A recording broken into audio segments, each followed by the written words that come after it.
Panglao Island, Bohol, doon ka mamasyal. Dahil dito, ang mga resorts, first class.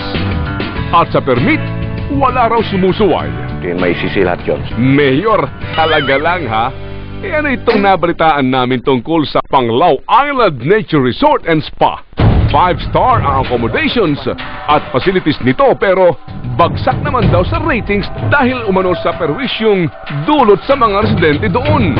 Ang Panglao Island Nature Resort and Spa ay may 531 square meters na man-made island. Meron talagang violation na nagawa.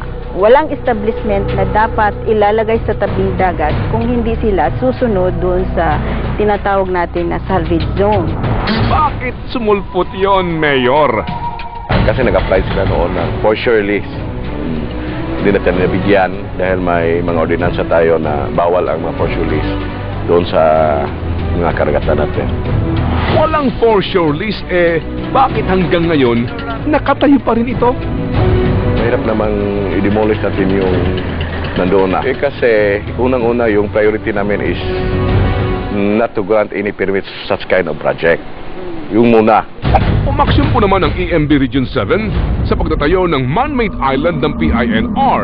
Sa kanilang padalang timeline ng kaso laban sa PINR, sila po daw ay nagbaba ng suspension order para sa ECC ng resort noong July 6, 2006 at ipinahinto ang anumang expansion ng resort na ito. Ngunit itidinala ng PINR sa hukuman.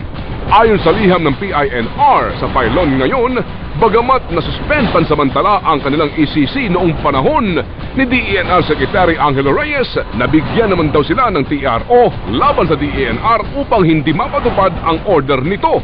Nanalo ang resort sa lower court at appellate court, pero sa ngayon ay patuloy na binubuno sa Supreme Court ang kaso.